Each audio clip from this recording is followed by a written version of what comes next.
Bienvenidos a Derecho a Disentir, el programa de Justicia TV en el que abordamos algunas de las sentencias más relevantes de la Suprema Corte e intercambiamos opiniones y posturas con jóvenes de diversas carreras y universidades. En el capítulo de hoy vamos a platicar sobre el derecho al nivel más alto posible de salud, atendiendo al principio del interés superior del menor. Para esto nos acompañan Minerva Santillán, de Derecho de la UNAM, Cassandra Morales, de Derecho del Centro de Estudios Carbonell, Leonardo Méndez y Michelle Baltázar, de Comunicación de la UNAM, Uriel Loaiza, de Derecho de la UAM, Miriam Olivares, de Trabajo Social de la UNAM y Daniela Escobar, de Derecho de la Salle. Yo soy Alejandro Telles y a nombre de todo el equipo de Derecho a Disentir les doy la más cordial bienvenida. Comenzamos.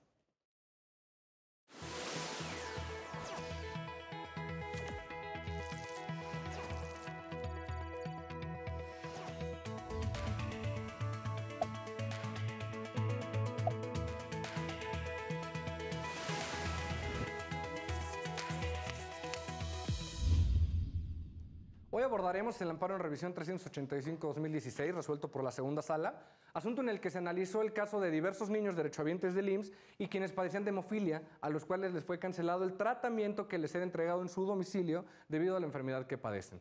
Para platicar de este tema, les quiero dar las gracias por acompañarnos. Cassandra, ¿podrías platicarnos un poquito de cómo son los antecedentes del caso, cómo llegó este asunto a la Corte?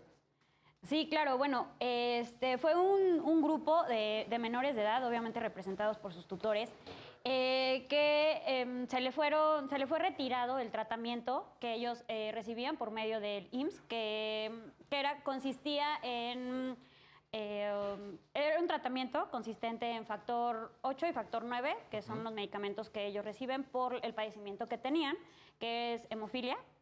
Entonces, el IMSS lo que genera nuevos contratos y una nueva licitación con una empresa transnacional, y en el momento de firmar la licitación y los nuevos contratos, omiten en la firma que el tratamiento ya no va a ser entregado al domicilio de los niños, ¿no? Entonces, obviamente, pues los niños se encuentran en un estado de indefensión por ese acto que realizó el IMSS. Y pues ese es el antecedente. No sé si alguien me quiere ayudar. Muchísimas gracias. Daniela, bienvenida. Gracias. Platícame, ya nos platicaba Cassandra un poquito de cómo fueron los antecedentes del caso. ¿Qué dijo la Corte sobre esto? Bueno, pues la Corte, primero que nada, analizó el por qué se les había negado el suministro de medicamentos a estos niños. Aquí lo que pasó es que el IMSS hizo una evaluación, se hizo un peritaje ante el IMSS, pero pues lo curioso es que uno de estos peritos era el director del IMSS. Entonces, pues la Corte dijo, no puede ser juez y parte, ¿no? En el mismo proceso. Se refirió al artículo número 4 constitucional, donde nos dice que pues todos tenemos derecho a una, ¿cómo explicarlo? A servicios de salud adecuados. Derecho a la salud. Exactamente. Entonces, lo que solicitó la Suprema Corte es que el IMSS hiciera una evaluación detallada a cada niño, porque somos conscientes de que no todos los niños necesitaban el mismo tratamiento, la misma dosis. Exacto. Entonces, dijo, ok, sí se lo tienen que dar, porque si no sería un retroceso en la legislación, y además de esto, tienes que evaluar a cada niño para saber cuánto le toca y cuándo se lo tienes que dar, y tienes que cumplir, no puedes dejarlo sin ese servicio. Okay. Entonces, se les tuvo que dar. Muchísimas gracias. Yolotzin, bienvenida. Gracias. Protección progresiva del derecho a la salud, me parece que ese es un tema transversal de la sentencia de la Corte. ¿A ti qué te parece? Yo estoy totalmente de acuerdo con lo que dijo la Corte, puesto que desde un principio ellos violan el artículo 16, porque ahí se menciona que ellos tienen que dar un aviso previo, no lo pueden retirar simplemente. Entonces aquí ellos refieren en la primera demanda que se les retira, simplemente ellos llegan y les dicen, ¿saben qué? Ya no hay medicamento, ya no se les va a otorgar el servicio, por lo cual todos están inconformes, claro. Entonces yo no estoy de acuerdo con que se les haya retirado el servicio. Ok, muchísimas gracias. Ahora, Miriam, desde tu perspectiva, ¿qué te parece? ¿Cómo aborda la Corte este problema que se presenta con el abasto de medicamentos y su difusión?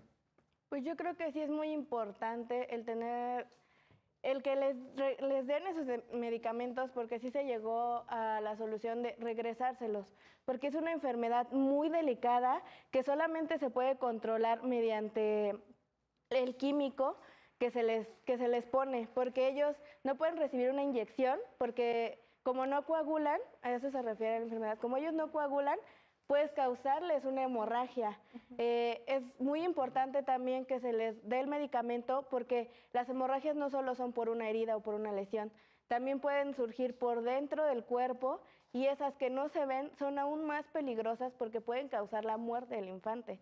Entonces, sí es muy importante que tengan ellos el alcance de ese medicamento, que sin la ayuda del gobierno igual y no lo podrían comprar a varios de los niños que tienen el problema.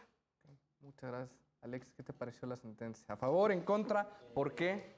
Totalmente a favor, porque si al final de cuentas se transgrede el derecho que tienen todos los niños a tener un desarrollo pleno.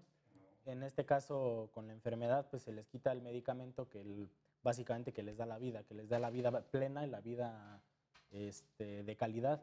Al final de cuentas, es un medicamento que ocupan, ya lo comentó la compañera, como es la enfermedad, es una enfermedad en la que no coagula el cuerpo, y entonces cualquier hemorragia, más bien cualquier cortada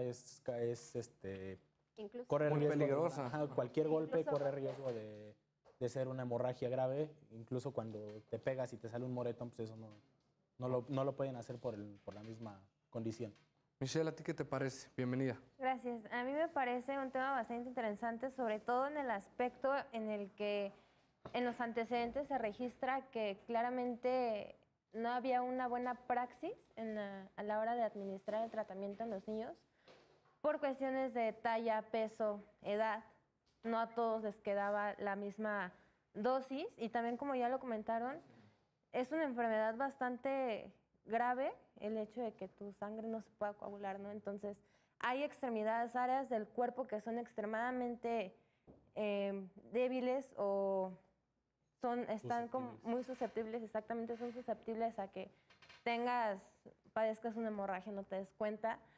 Y ahora, el hecho de que no haya sido administrado correctamente en cada niño el tratamiento me hace pensar también que por ahí, no lo sé, puede haber la posibilidad de que si el medicamento no se administra correctamente, entonces hay como una limitación del mismo. Entonces, es una cadenita, ¿no? Si hay limitación en el medicamento, puede haber también una limitación en los recursos para adquirir dicho medicamento. Entonces, yo creo que también por ahí puede haber una vertiente para comenzar a ver el trasfondo de qué estaba pasando en ese caso. Claro, porque me parece que importante señalar que no solo era darles el medicamento, sino también se les entregaba a domicilio, ¿no? Claro. Por las mismas condiciones que presentaba este tipo de padecimiento, era necesario que se les llevara, y bueno, ahora ni al domicilio ni se les daba como tal en las instalaciones del instituto.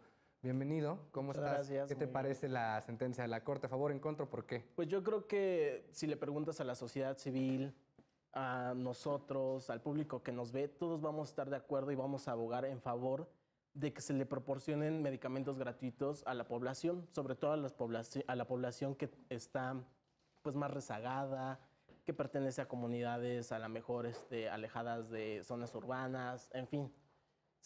Sí se les debe de dar medicamentos gratuitos, y en lo particular celebro la decisión de la Corte en esta tradición de Hamilton en la que la Corte tiene el poder suficiente para controlar a los demás poderes, ¿no? Claro. Sin embargo, al final de cuentas, la Corte no legisla ni tampoco se dedica a administrar los recursos, ¿no? En este caso en particular me parece excelente. Sin embargo, los otros dos poderes no han estado a la altura, a lo mejor, porque esto corresponde a una crisis en el Sistema Nacional de Salud Pública. ¿Por qué? Porque este caso en particular no es el único que tenemos en el país. Hay muchísimos niños que probablemente tienen enfermedades aún más raras que la hemofilia. Tenemos niños que no tienen un acceso a lo mejor no solo a la salud, sino a otro tipo de cosas. Y creo que para mí ese es el gran debate. Qué interesante este punto que tocas de cómo coincide, ¿no? Una política pública por parte del Poder Ejecutivo, y cómo la Corte tiene que hacer una ponderación, ¿no? Poniendo los derechos de los niños. Y a mí me sorprende, por ejemplo, que en Estados Unidos la Corte Suprema de allá tiene aproximadamente 40 casos al año. Aquí la Corte tiene cientos y casi miles de casos, ¿no? ¿Por qué? Porque los demás poderes no han hecho su trabajo correspondiente. No, claro, o sea, tenemos son sistemas distintos, si bien la Claro. división de poderes es igual, importante. sí funciona un poco distinto, pero tienes toda la razón. Creo que la Corte ha jugado un papel fundamental en la protección de derechos fundamentales, también en políticas y en decisiones que toman los otros poderes, no solo el legislativo, sino también el ejecutivo. Claro. Cassandra, tenemos toda una tradición que ha ido evolucionando a nivel internacional por cuanto a la protección progresiva del derecho a la salud. Sin embargo, como todo derecho social que implica obligaciones positivas para el Estado, esto implica recursos, esto implica mano de obra, etcétera. ¿Tú qué opinas? ¿En algún momento un Estado puede decir, necesito administrar mis recursos de una manera distinta y eso puede implicar que meta menos dinero a un programa de salud, etcétera? Bueno, ahí sí, claro, el Estado lo puede hacer, pero siempre y cuando debe de plantear una política pública, que al final de cuentas no llegue a menoscabar este tipo de derechos fundamentales y mucho menos a los derechos de los niños, ¿no? Porque realmente es a los que el derecho a la salud, que es uno de los derechos fundamentales que tenemos en el artículo 4 constitucional y que fue el que estuvo violentado al 100%, ¿no? Yo entiendo que el IMSS, pues su manera o una forma de su respuesta fue ya no existía el recurso como para seguir abasteciendo del medicamento y sobre todo de utilizar ese sistema integral de salud que era entregar el documento en domicilio de los niños, ¿no? Pero al final de cuentas a ellos los dejan totalmente, o a los agraviados los dejaron en estado de indefensión, porque llegan a solicitarlo y te dicen, ¿sabes qué? A partir de tal fecha ya no lo vas a recibir, ¿no? Entonces en ese momento ellos, obviamente por eso surge el amparo, ¿no? O sea, ellos no logran, ahí sí no procedía lo del principio de definitividad, y por eso fue que surge el amparo en ese momento, porque obviamente la agresión fue directo a un derecho constitucional, ¿no? Entonces sí estoy de acuerdo que el gobierno, por medio de políticas públicas bien establecidas y que obviamente genere un resultado positivo para la población, haga un cambio en sus recursos, pero no cuando transgreda derechos fundamentales. Ok, muchas gracias. Ahora, Michelle, se pueden presentar diferentes escenarios en la administración pública en la que en aras de mejorar el sistema de salud tengas que suspender ciertas licitaciones o tengas que hacer determinados movimientos que en el momento presente puedan generar ciertas afectaciones con la visión a futuro. ¿Tú qué opinas en esos casos? Pues yo creo que en este tipo de casos llegas como en una parte de... Hay un momento de tomar una decisión, ¿no? Si lo tomamos en este caso, la hemofilia es una enfermedad, coloquialmente la llaman que es una enfermedad rara, pero muy común.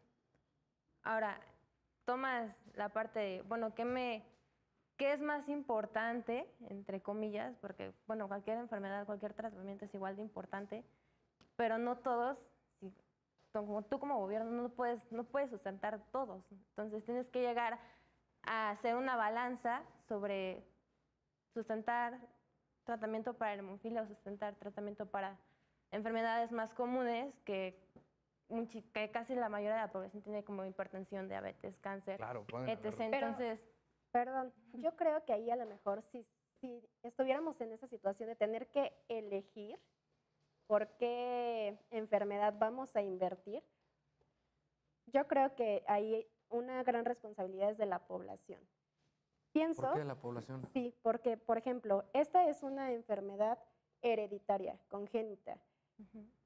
Lo que comenta ella, la hipertensión, diabetes, obesidad, son cosas que tú como padre a lo mejor puedes prevenir. Entonces, si son enfermedades que se pueden prevenir, creo que si llega un momento en que como Estado no tienes presupuesto para solventar todas, deberías de irte principalmente por solventar Ya, claro, enfermedades aquellas que no hereditarias. corresponden como Exacto. tal a la voluntad O sea, del que no individuo. es culpa del niño tener hemofilia, ¿no? Pero a lo mejor es culpa de los papás que X niño tenga diabetes o No, tenga hipertensión o es tenga que- el colesterol elevado Bueno, o algo sí, así. yo creo que sí, son enfermedades, la hipertensión, la obesidad, la diabetes, que se pueden prevenir. O sea, el gobierno tendría que apostar por políticas públicas de prevención para poder reducir estos costos. Pero también, si nos damos cuenta, en el México que estamos viviendo actualmente, no solo en el México, también en el mundo que existe hoy en la actualidad, es muy caro alimentarte sano. O sea, la familia y la gente va a comer a lo que tenga acceso. Y lo que sea más barato. Y lo que sea más barato. Porque, por ejemplo, nosotros como estudiantes, para que tú comas sano, uno tendrías que llevártelo de tu casa y habría que pararse súper temprano. Y hay quien prefiere aprovechar esas horas de sueño. O quien trabaja. Comer sano también es más caro. ¿Y qué es lo primero que sales a comer? Pues te comes una quesadilla, un taco de canasta, Algo que es rápido. algo muy rápido, exacto, a lo que tenemos acceso, ¿no? Porque si tú ves la economía real de los mexicanos, no pueden llevar una dieta que tú digas, ay, es que es completamente sana. O eso es lo que deberían de comer todos, porque ¿dónde está ese sustento económico para tener realmente una buena dieta? Ok, entonces el punto que tocas es, si bien dice Daniela que hay enfermedades que pudieran decirse, ok, en esto depende de la voluntad del individuo y las acciones que toma a lo largo del curso de su vida, tú dices, bueno, sí, pero eso lo orillan sus propias circunstancias. Sin embargo, si es un argumento común, por ejemplo, el decir, a ver, como sistema de salud, mis impuestos no se tienen que ir por qué proteger a los fumadores, ¿no? Ese es un argumento que mucha Porque es gente una da. enfermedad autoadquirida. Pudiste prevenirla, pudiste decir, no voy a fumar, porque además cuando fumas eres consciente. En el momento que tú vas y compras una cajetilla de cigarros, Claro. ahí dice, te puede dar cáncer, te puede dar 1000 cosas, ¿no? Entonces tú eres consciente de que si lo haces te puede pasar tal cosa. Porque si tú eres consciente y eres una persona responsable, tienes que, o el Estado tiene que hacerse cargo de tu enfermedad. Claro. O sea, es ahí a lo que voy. Hay enfermedades que pienso yo que son prioridad porque nacen con ellas. Hay otras enfermedades que tú adquieres por descuido, por economía o lo que quieras. Ahora, esto que comentas justamente de que muchas veces como estudiantes no podemos consumir comida sana, si nos enfocamos a que el caso es de niños, la realidad es que, por ejemplo, en las escuelas públicas de la SEP, no te venden ciertos alimentos, ya no hay comida chatarra, ya no te venden refresco, entonces no es una cuestión de economía, porque en la propia escuela te están diciendo, ya no te voy a vender una coca y no te voy a vender unas papitas, ¿no? O sea, si quieres comer, hay un vasito de fruta o hay, no sé, un taco de guisado o cosas así. O sea, no es cuestión de cierto nivel socioeconómico, porque si lo piensas, ¿cuánto te sale una pizza? ¿Para cuántas personas te alcanza una pizza familiar? Con ese mismo dinero puedes ir y comprar, no sé, pollo, cosas así. Pero depende de dónde la compres. No es lo mismo comprar una pizza en un restaurante, en algún restaurante de autoservicio o, digamos, Sí, nos podemos conocido, encontrar distintos que elementos. una de las que te cuesta, no sé, hasta 15 Pero ahora, pesos la retomando un poco el tema, Cassandra, ¿nos quieres comentar algo? Sí, claro, o sea, yo entiendo la parte que están comentando, pero al final de cuentas no podemos como olvidar que el Estado es la persona que va a salvaguardar los derechos fundamentales de los menores en este punto, ¿no? Entonces, o de todos los ciudadanos, ¿no? Tal cual lo dice la Constitución en el artículo 4, nuestro derecho a salud y recibirla de una manera integral. Yo lo entiendo, las políticas públicas en el área de salud también es muy importante, pero y al tema que ustedes tocaban, obviamente también políticas públicas en el área de educación, ¿no? O sea, el Estado es el que debe de generarlo. Tu ciudadanía ya la tienes mal educada de cómo consume azúcar, de cómo consume alcohol, de cómo consume tabaco, etcétera, ¿no? Hacer Entonces, actividades físicas. Sí. Es todo un tema Claro. porque también no nada más es la alimentación, es políticas en cuanto a prevención de actividad física, de cuidarte, de estarte checando y Pero aún así, al Estado le toca este difícil dilema de tener que asignar recursos que son limitados, ¿no? Claro. A mí eso me preocupa porque creo que seríamos muy ingenuos si pensamos que el Estado sabe administrar de manera correcta No, los quisiéramos recursos pensar que públicos, sí, ¿no? ¿no? A mí me parece que sí seríamos muy ingenuos pensar eso. ¿Por qué? Porque en este caso creo que hay una centralización del capital que tiene el Estado, ¿no? No necesariamente el Estado tiene por qué darnos educación o salud, etc., sin una participación ciudadana, sin organismos autónomos que realmente revisen si se están administrando de manera correcta en políticas públicas, en prevención, en fin. Creo que al Estado sí le corresponde, pero no tan directamente. Ok. Ese es un punto interesante y si les parece bien lo abordamos en el segundo bloque. Como comentábamos, al Estado le va a tocar decidir qué áreas y qué rubros cuidar más, qué áreas descuidar. es ingenuo pensar que lo va a hacer de la mejor manera posible. Vamos a regresar con ese debate en el segundo bloque. Estás en Derecho a Disentir por Justicia TV. No te vayas.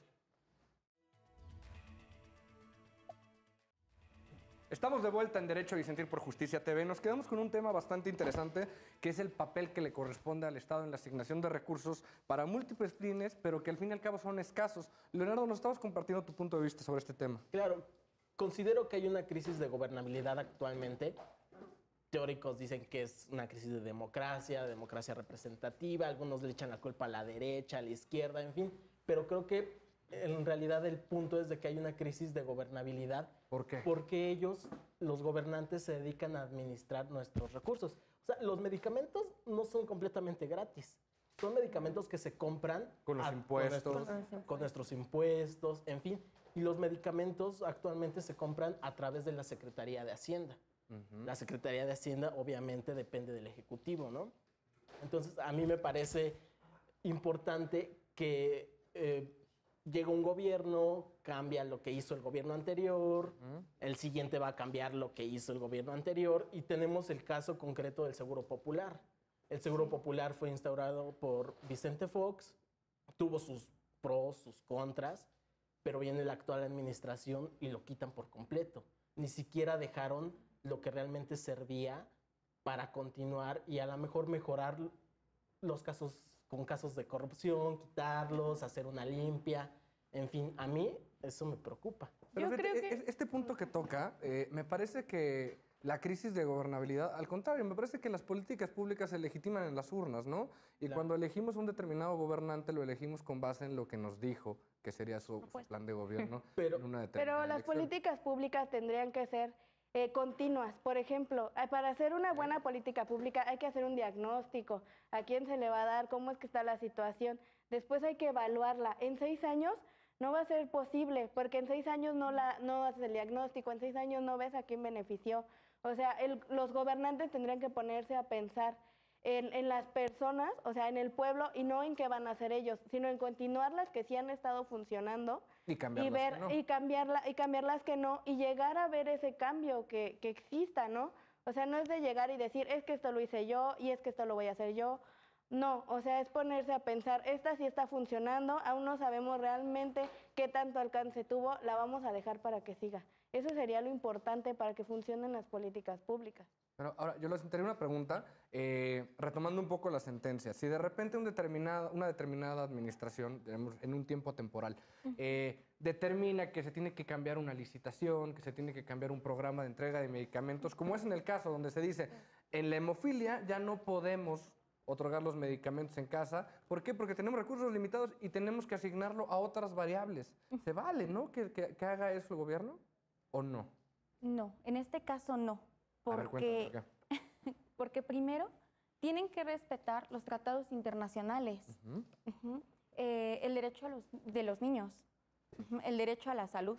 Entonces, sí pueden hacer cambios, estoy totalmente de acuerdo, siempre y cuando respeten esos principios, porque no solamente son nacionales, son internacionales. Entonces, yo estoy, en este caso, no estoy de acuerdo con lo que dictó el primer juez. Estoy totalmente a favor de lo que dijo la Suprema Corte. Tienen que darle un seguimiento a ese tratamiento, puesto que está el interés superior del menor, ¿no? Entonces, yo siento que fue una decisión adecuada. ¿Tú coincides, Alexis? Sí, vaya, ella decía de los tratados internacionales, no nos vayamos ni siquiera a los tratados. En la misma Constitución estás violentando tu misma Constitución. No puedes hacer una política o no puedes implementar una nueva licitación que te va a violar tu Constitución. Es algo que no se puede hacer. Estás poniendo entonces una nueva política en cuestión de medicina por encima de tu misma Carta Magna. Entonces ahí te estás brincando la misma Constitución. Si no respetas tu Constitución, pues entonces no estás respetando nada de tus leyes, ¿no? Ahora, Daniela, si en determinado punto decimos, bueno, pero para alcanzar una mejor administración de los recursos en materia de salud, en el caso concreto, necesitamos cambiar todos estos esquemas o todas estas licitaciones, ¿no se vale? Yo creo que sí se vale, siempre y cuando des un aviso. Siento que no debes de dejar de suministrar los medicamentos, pero a lo mejor si te está generando un gasto mayor el que se los entreguen directamente en sus domicilios, quizá podría ser una opción decir, ¿sabes qué? Sí, sí te los voy a dar, pero tienes que venir por ellos. O sea, a mí me implica un gasto muy grande llevarlos a tu casa y es algo que a lo mejor se podría gastar en más medicamentos. Entonces, pienso que sí se podrían cambiar estas dinámicas sin dejar de darlo. Exacto. Bueno, eso fue lo que argumentó la Corte también, ¿no? O sea, el Instituto de Seguro Social les dice, ok, ya no te voy a suministrar estos medicamentos, o sea, el factor 8, el factor 9, ya no te lo voy a dejar a tu casa porque ya no tenemos dinero, ¿no? Entonces, en ningún momento el Instituto del el Seguro Social aprobó y dijo, ok, y comprobó que ya no tenía los recursos para ya no entregar los medicamentos, ¿no? Entonces, obviamente, la Suprema Corte fue lo que le dijo, o sea, sí puedes dejar de suministrar los medicamentos e irlos a dejar a su casa, ¿ok? Sí puedes hacerlo, siempre y cuando tú justifiques y me compruebes que no tienes los recursos para hacerlo. Exacto. Okay. Y el instituto no lo hizo. Ahora, creo que aquí también había una fórmula muy mala, ¿no? Justamente las cantidades, las dosis. Claro. Si tú a todos les das la misma dosis, entonces, ¿cómo puedes tú decir, oye, a lo mejor tú nada más necesitabas una pastilla y él necesitaba 2 y te di 3? Pues esas 2 que te sobran a ti se las puedo dar a otra persona. Siento que antes de hablar de presupuesto y de que ya no hay dinero, justo lo que decía la Suprema Corte, tienes que analizar caso por caso para dar las cantidades exactas y no se desperdicie medicamento, pero tampoco falte en otros lados, ¿no? Entonces creo que eso es muy importante. Estoy de acuerdo en esta resolución que se dijo, ok, lo tienes que seguir dando, pero además tienes que evaluar caso por caso, Claro. porque no todos los niños son iguales y no todos necesitan la misma cantidad. Ahora, hay un punto de vista en la arena pública de opinión que dice que a la Corte tal vez no le correspondería verificar la idoneidad de las políticas públicas. Es decir, tu tema, Suprema Corte, tu tema, Poder Judicial como tal, es la aplicación de las leyes. Pero ya que tú me puedas venir a decir que una política pública está bien o mal, que mis números están bien o mal, no sería adecuado. ¿Tú qué opinas, Leonardo? Pues evidentemente, como decía en el primer bloque, la Suprema Corte no va a tratar de legislar. Eso le corresponde a otros poderes. La Suprema Corte, su única función es que se respete el marco jurídico que ya está preestablecido, ¿no? A mí me preocupa, otra de las cosas, es la compraventa de medicamentos. ¿Sabes por qué? Porque hay unos medicamentos que le llaman medicamentos huérfanos. ¿Qué son los medicamentos huérfanos? Los medicamentos huérfanos son aquellos que son utilizados para enfermedades raras. Los laboratorios tienen ciertas patentes para estos medicamentos raros, porque obviamente a la mayoría de los laboratorios no le interesa tener pues administrar recursos, administrar personal en medicamentos que a lo mejor no venden lo mismo que vende un paracetamol, una aspirina, en fin, ¿no? Bueno, ellos dan, al tener una patente, ellos tienen el derecho de dar el medicamento al precio que ellos quieren.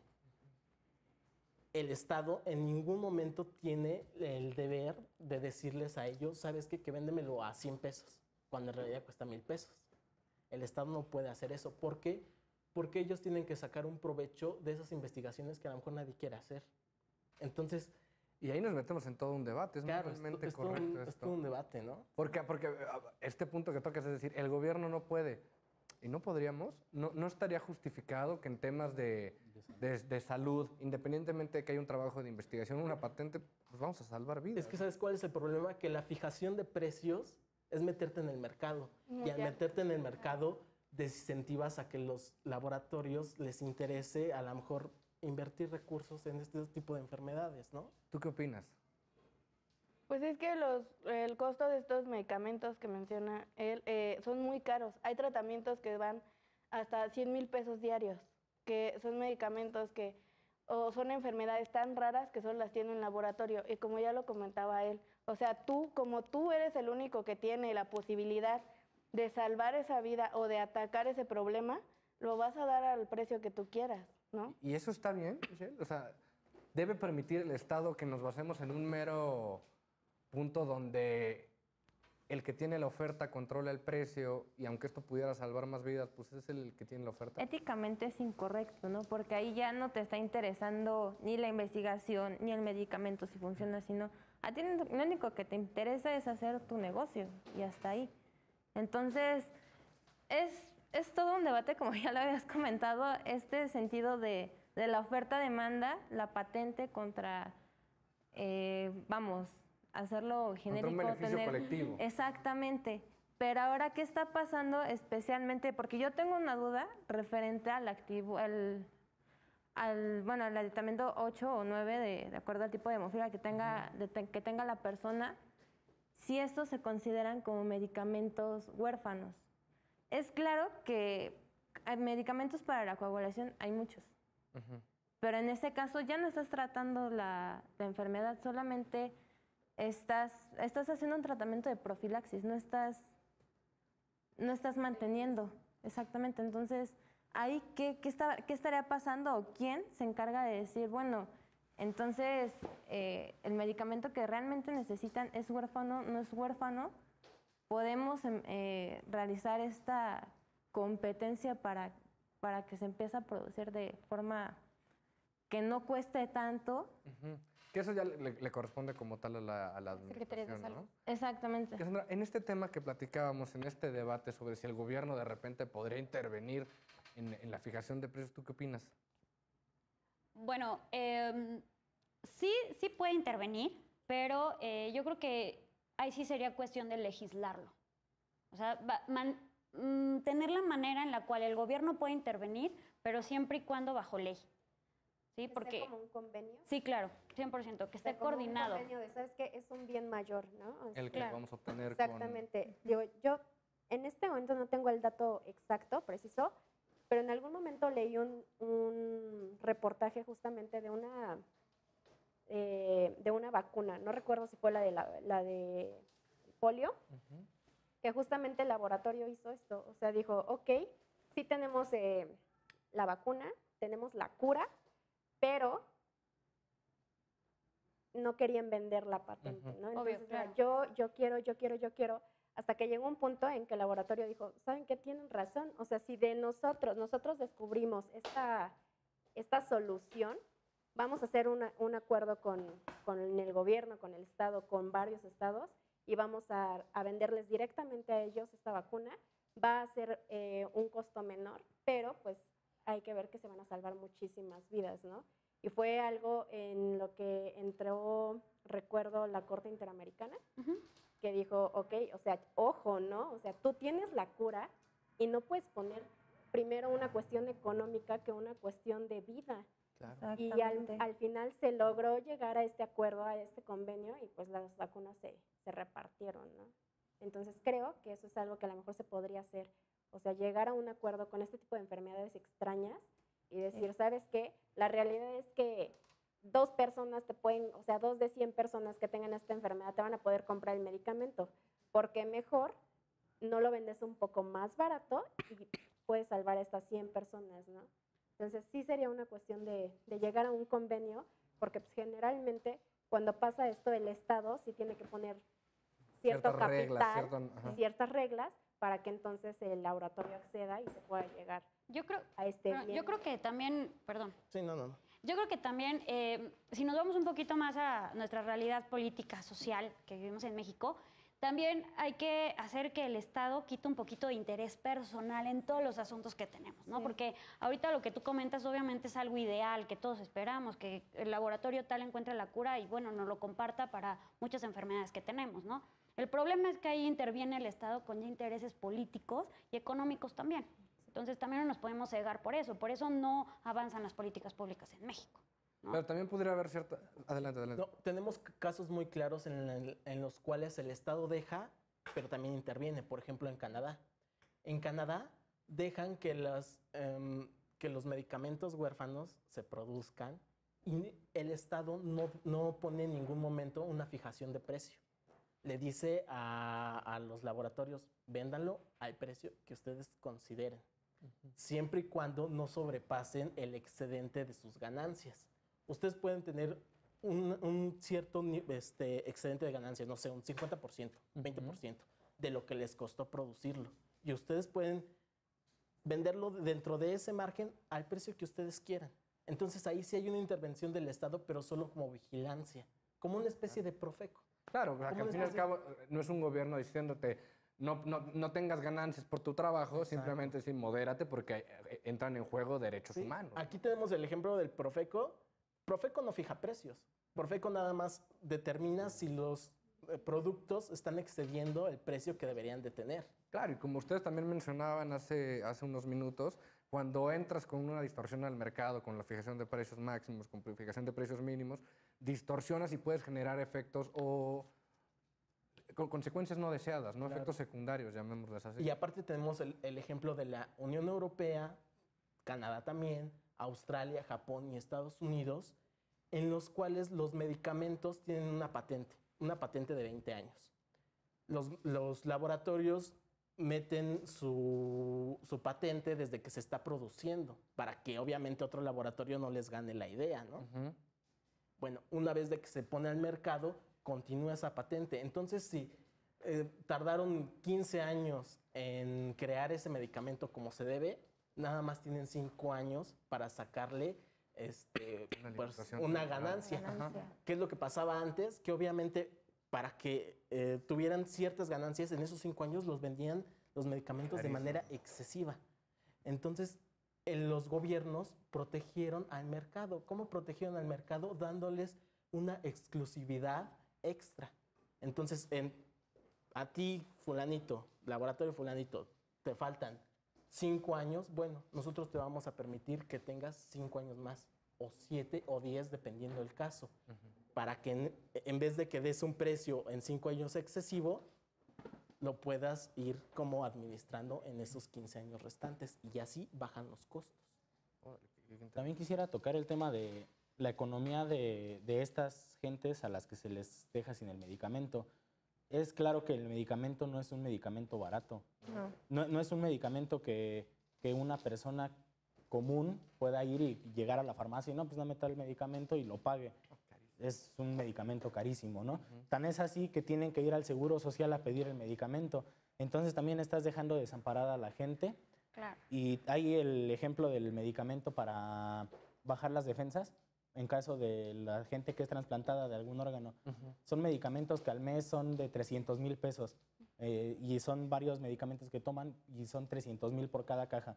Entonces sí, es un precio muy alto y que una persona común y corriente que no sea algún empresario, incluso siendo algún empresario, lo va a necesitar el apoyo, porque ni siquiera así le alcanza para comprar el medicamento. No, y ahí sí tiene un deber el Estado. Y volviendo a lo... Si me permites tantito, es que el debate se está poniendo muy interesante, pero se nos está acabando el segundo bloque. Entonces, si les parece bien, vamos a regresar en el tercer bloque. Tenemos muchas preguntas todavía por resolver. Acompáñanos, esto se está poniendo muy interesante. Estás en Derecho a Disentir por Justicia TV. Estamos de vuelta en Derecho a Disentir por Justicia TV. Seguimos abordando este tema de derecho a la salud y el papel del Estado.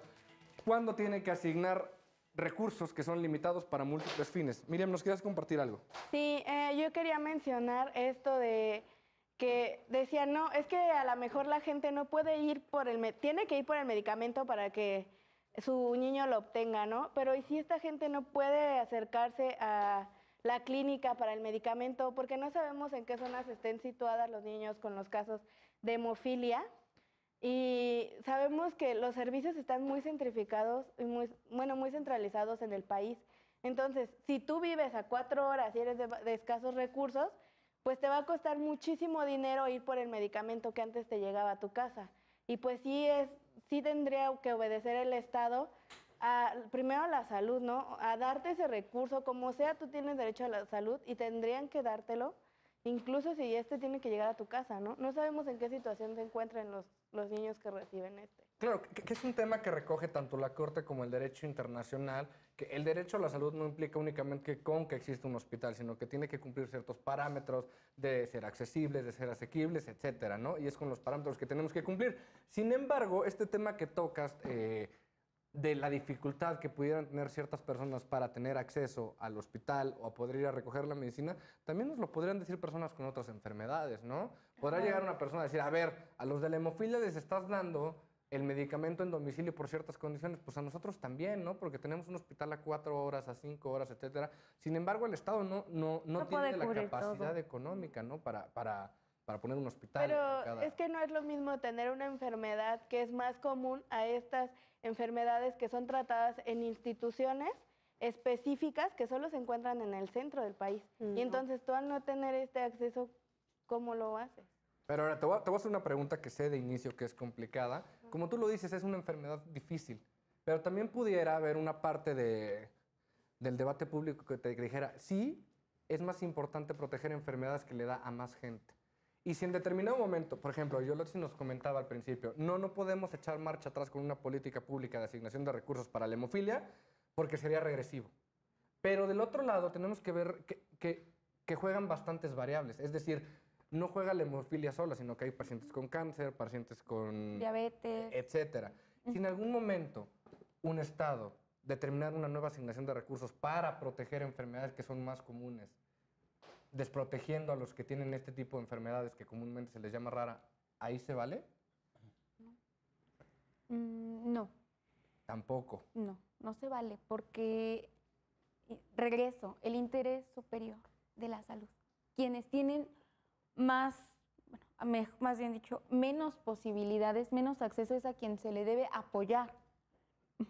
Como bien dice Miriam, hay personas que tienen dificultad de tener acceso a la salud. Hay personas que viven en la sierra, personas que tienen una clínica, un pequeño centro de salud muy lejos. Y si tienen esa enfermedad, pues sí, yo estoy de acuerdo en que sí se les entregue, tal vez no hasta la puerta de su domicilio, pero lo más cercano a su municipio, a su comunidad. En cambio aquí, que estamos en la Ciudad de México, donde tenemos transporte, que aún así, aquí en la Ciudad de México hay pobreza, que se trata de disimular, pero sí la hay, bien puede una persona acudir al hospital, a un centro de salud más cercano. ¿Tú qué opinas, Miriam? Pues es que al final es el derecho que tenemos de la salud, todas y todos. Pero tenemos recursos limitados, O sea, ¿no? sí. Pero es que justo es lo que comentas. Entonces todos querrían que les lleven el medicamento a su casa. Y hay enfermedades un poco más complicadas. Digo, esto es muy grave, pero hay enfermedades que te imposibilitan todavía más. Aquí, mientras tomes tu medicamento, puedes caminar, puedes salir, puedes hacer una vida casi normal. Si nos vamos, por ejemplo, un niño con cáncer que toma quimioterapias con una frecuencia muy grande y pues su cuerpo se va debilitando, ya no tienen esa facilidad de decir, sí, yo me voy en transporte y camino y todo, y entonces, ¿qué? Obviamente. Vamos a pedir que vayan a su casa y le hagan las quimioterapias niño por niño en su casa. O sea, no, creo que Bueno, también Pero es hay que que hay una ver esas diferencia cosas. de enfermedades que estás comentando. Obviamente el cáncer pues, requiere cierto equipamiento que no puede tenerlo la familia en casa. Sí, pero hay muchas otras enfermedades que hacen, o sea, que, ¿cómo decirlo? Tu capacidad física no te da para estarte trasladando y sin embargo tienen que mandar a alguien a que recoja los medicamentos directamente en la clínica. Esta no es una enfermedad que te imposibilite para trasladarte de un lugar a otro. Pero, bueno, no tengo conocimiento de medicina, ¿no? Pero obviamente sí, no sé, me puse a investigar un poco de la hemofilia y puedes llegar a tener una hemorragia por un golpe en un escalón que te caíste. En ese momento, si el niño no tuvo el medicamento en su refrigerador, que ya estaba acostumbrado a tenerlo, porque esa licitación no estaba contemplado el irlo a dejar al domicilio, pues el niño va a sufrir una hemorragia. Y si vive a 3 horas del hospital, yo creo que ya no llegó. Entonces, al final el de cuentas... punto no es decir, voy a ir por el medicamento hasta que suceda. Por eso se supone que te están dando, o sea, no sé si alguna vez has ido al IMSS, pero bueno, cuando vas al IMSS, vas, te recetan, te medican, recoges tu medicamento y si es un medicamento que tienes que consumir continuamente, te dan el medicamento antes de que lo ocupes. O sea, te dan una dosis para el mes que va a correr.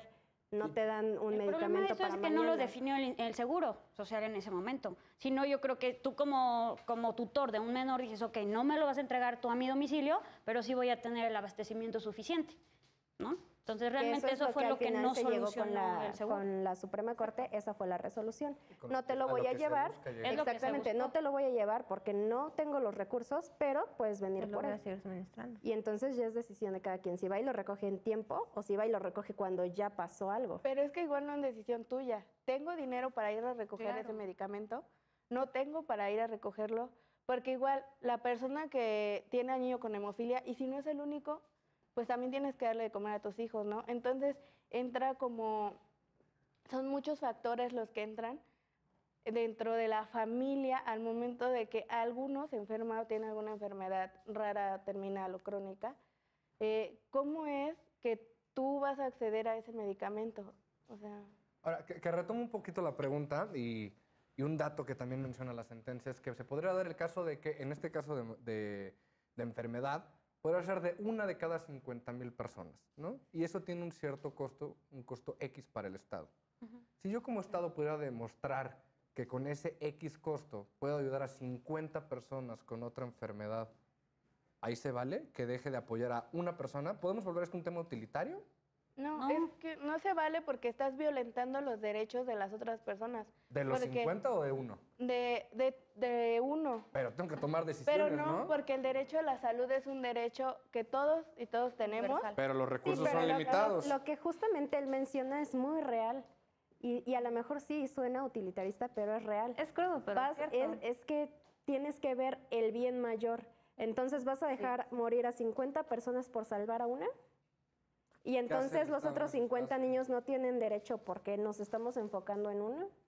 Ahí volvemos a lo mismo, es el bien mayor y el bien superior del menor. Entonces, tú por salvar a este niño le estás quitando la oportunidad a estos otros 50. Bueno, yo creo que no nos deberíamos de meter ni siquiera en el tema de ayudar a 50 a una persona cuando se podrían ayudar a las 51 personas, ¿no? Pero suponiendo que tuviéramos eso recursos sería una- limitados. Pero volvemos a lo Telequia. mismo, sigue siendo muy idóneo, muy utópico que se van a ayudar a las 51. O sea, como estábamos comentándolo, es una O sea, en realidad nuestro país no cruda, es pasa. dura, pero es real. O sea, Porque no hay se saben administrar los recursos. Exactamente. No se saben administrar los recursos, no hay una reforma fiscal que se ha pedido desde hace muchísimos años en la cual se recaude lo suficiente para darle a esos 51 personas su tratamiento. ¿Por qué? Porque yo considero que el Estado sí se debe de meter en seguridad pública, en ¿Educación? en Sistema Nacional de Salud, ni siquiera en educación, que ese es un tema aparte, Ok. y en que se respete el marco jurídico. Esas son las únicas cosas que se debería de meter en el Estado principalmente. ¿Por qué? Porque desde los 70 hasta la entrada del mal llamado modelo neoliberal, que de neoliberal no tiene absolutamente nada, el Estado estaba asfixiado de muchísimas tareas administrativas. Había muchísima burocracia y se perdía muchísimo dinero.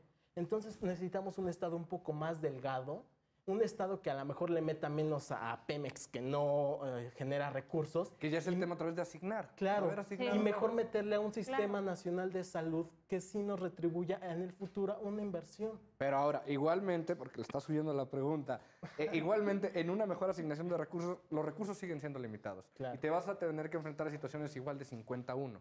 Pero también estás de acuerdo que ninguno de los 51 es culpable de tener su enfermedad. ¿Y qué hace el Estado entonces? Es su obligación. El Estado te tiene que respetar. Es su obligación. Aunque La no obligación, te- la obligación del Estado es a ti como su ciudadano cumplirte con lo que te debe cumplir. En este caso te está garantizando la salud, te debe de dar la salud. Es su trabajo. Es que ese tema que tocas, Alexis, es muy interesante, porque eso implicaría que el Estado tiene un deber de cumplir incluso con expectativas que no son reales de protección al derecho a la salud, ¿no? Es decir, si tenemos la protección de dar el máximo para todos, es el máximo posible. Claro, pero es muchísimo más importante administrar recursos hacia la salud que darlos, por ejemplo, en publicidad que se ha dado durante muchísimos años. Y ahí nos metemos de nuevo en la administración de Bueno, recursos, y ¿no? también estaría súper interesante saber realmente cómo erogaron los recursos cuando tuvieron la capacidad de irlo a dejar al domicilio, ¿no? O sea, realmente ver las cuentas, estaría padrísimo verlo, y por qué después decide el Estado ya no tengo dinero para hacerlo, ¿no? Entonces, pues realmente necesitamos cuentas claras. Ok, sí, tiene razón. Eso es un paso antes de llegar al dilema de 51. Decimos, ok, tenemos que verificar paso por paso por qué estamos llegando a este problema donde no le podemos dar el acceso a los servicios de salud a todos. Pero en el sistema actual, ya teniendo la problemática de escasez de recursos, ¿qué hacemos en esos casos? ¿Se vale que por proteger en enfermedades raras dejemos de desproteger o asignar recursos a enfermedades que son más comunes? ¿Tú qué opinas, Michelle? Es complicado porque de antemano estamos entrando en un dilema, para empezar, ético, moral, pero por el otro lado tienes al resto de la población, ¿no? En tus manos. Entonces, yo creo que, como ya me han comentado, es un problema de administración y pues sí, de repartir recursos. Entonces, se tienen que sentar, tenemos que ver las cuentas claras y tenemos que crear un plan antes de decir, sí, vamos a hacer esto y vamos a hacerlo, ¿no? Okay. No, o sea, tienes que checar cuánto te va a representar en gastos llevarlo directamente a los hogares. Estoy de acuerdo yo en el aspecto de que si no se los puedes llevar hasta su casa, con que se los dé. Con lo más cerca que se los puedas dejar es suficiente. Como un centro de salud. Un centro de salud, exactamente, donde todavía siga habiendo el control de ese medicamento, porque de repente, bueno, si lo dejamos en tal lado, se va a perder, ¿no? De repente, como pasa, las cosas mágicamente desaparecen. Pero ahí ya retomamos el tema otra vez, el máximo posible. El máximo posible. Ese es mi punto. Ajá. Es que es un tema muy interesante y creo que es importante que retomemos. La protección de derechos sociales, tanto a nivel nacional como internacional, siempre se sabe que implica la acción positiva por parte del Estado, obligaciones positivas. Y eso implica enfrentarse a la escasez de recursos. Y como bien menciona también la sentencia de la Corte, el hecho de que la protección de un derecho sea progresiva no evade la situación que se puede dar de que en algún momento los recursos ya no alcancen y que en algún momento un Estado pueda tomar la determinación de invertir un poco menos de dinero. Y que es lo que se habla en el pacto y que se ha recogido también en la doctrina nacional es, ok, cuando tú vayas a hacer una menor intervención monetaria en un determinado sector, justifica por qué fue, ¿no? Sí, y es donde retomamos la pregunta. Un Estado podría decir, ok, yo te lo justifico diciendo, ya no le voy a dar el medicamento en casa a estas personas con una enfermedad rara, pero este dinero lo vamos a invertir en otro programa social que va a ayudar a personas con cáncer, a personas con diabetes, con hipertensión, con otros problemas, ¿no? Me parece que ahí es donde se vale. Pero como bien retoma la sentencia, lo que es necesario es que el Estado justifique su actuar, ¿no? Exactamente. Perfecto. Conclusiones, alguien que me quiera arreglar, Leonardo, tus conclusiones después de este debate tan interesante. Me parece que es responsabilidad del Estado la salud, en este caso en particular, que el Estado no se debería de meter en otros asuntos y que administre esos recursos que se le da a la publicidad, a una empresa paraestatal que no nos ha dejado dinero, en fin, a muchísimos otros programas que a la mera hora no están retribuyendo a la sociedad. Hay que adelgazar un poco más el Estado, que el Estado tenga más recursos para que los administre en la salud y que se busque el bienestar de la población. Es todo. Gracias. Cassandra, ¿tus conclusiones? Bueno, mis conclusiones, sigo en lo mismo. No es para quitarle el derecho de tener una salud integral ni a 1 ni a 50. Yo creo que el Estado tiene la capacidad, simplemente ser un poco más transparentes, cuentas claras, con políticas públicas en muchas de las áreas que nos hacen falta en México y obviamente pues siempre estar bajo la ley, o sea, siempre en vísperas de respetar nuestra Constitución y los derechos fundamentales de todos los mexicanos. Muchas gracias. Michelle, tus conclusiones. Lo mismo, si tienen que hacer valer los derechos de todas las personas sin anteponer, sin montarte en tu macho, ¿no? Como coloquialmente dicen. Tienes que ser objetivo, no puedes anteponer tampoco tus intereses y ese es un error que en el gobierno, en el mismo Estado, ha estado desde siempre, ¿no? Okay. Se tienen que empezar a ser transparentes, objetivos y así podemos alcanzar mejores resultados. Exactamente. Muchas gracias. Miriam, tus conclusiones. Bueno, que con una mejor administración de los recursos que existen en el país, sí se le podría brindar la salud a todas y a todos, ¿no? Porque es importante, es un derecho al que todos tenemos que acceder. Y pues ya. Muchísimas gracias. Yolotzin, tus conclusiones. Yo pienso que, bueno, en base a todo lo que mis compañeros han aportado en este debate, el Estado tiene que procurar la salud para todos, en general, pero principalmente en los menores, porque ellos son la generación que continúa, ellos son los que van para arriba. Entonces, en esta situación, en esta sentencia, yo creo que debe ser para todos, la salud debe ser para todos, los medicamentos deben de procurarse para todos, siempre y cuando respetando ciertas normativas, que se les autoricen los medicamentos, que haya convenios adecuados para que nadie pierda y todos ganen. Muchas gracias. Alex, tus conclusiones. Pues igual que el Estado tiene la capacidad para suministrar la atención médica a todos, siempre y cuando se sepa administrar.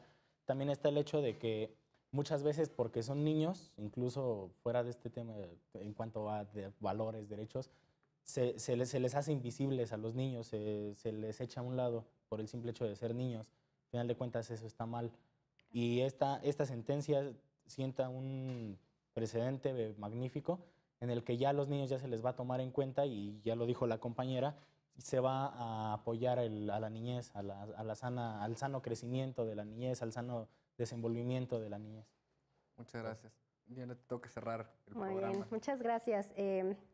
Pues mira, volvemos a lo mismo. Estoy de acuerdo en que la sentencia se haya llevado de esa manera. También creo que es bueno dejar de buscar ese paternalismo en el Estado y como sociedad empezar a hacer algo por nosotros mismos. No podemos esperar y sentarnos y decir, Estado, dame, necesito, quiero. Tú, como ciudadano, como una persona que forma parte de una sociedad, ¿qué estás haciendo también para lograr estos cambios, ¿no? No puedes pedir simplemente dame, ¿y tú qué haces, no? ¿Qué vas a hacer? Indiscutiblemente creo que en este y en todos los temas tenemos que estar de acuerdo en que se debe de siempre buscar el bien mayor de los niños, porque al final son personas, pues de cierta manera desprotegidas, porque aún no pueden opinar o no pueden decidir por sí solos y decir, yo quiero esto, Estado, dame esto, Estado, necesito esto. Entonces, pues nosotros como personas adultas sí somos responsables como sociedad para decir, oye, ¿sabes qué? Estás quedando mal en esto y se necesita esto y tenemos que pedir, ¿no? De luchar por que se logren estas cosas. Creo que fue muy bueno que se fueran a este amparo, porque al final el IMSS no estaba dando como tal un argumento válido, ¿no? Y lo que te comentaba al principio, no puedes ser juez y parte, ¿no? O sea, ¿cómo es que a ti mismo que te están exigiendo esto, tú mismo te evalúas y dices, es que yo digo que no tengo presupuesto, ¿no? Que no se puede. Entonces, creo que estuvo muy bien. Me da gusto que se llegara a esto porque al final, pues eso sirvió como precedente, por ejemplo, para el amparo con los medicamentos para el cáncer, ¿no? Para los niños con cáncer. Y pues seguramente a partir de estas reformas que han salido sobre la eliminación del seguro popular o de ciertos gastos en cuestión de salud, se surgirán muchísimos más amparos, ¿no? Pero por lo menos ya habrá como una base, un precedente. Muchísimas gracias. Muchísimas gracias por acompañarnos también en casa, en la oficina, donde estén. Gracias por acompañarnos en una emisión más de Derecho a Disentir. Yo soy Alejandro Telles. Nos vemos en la próxima.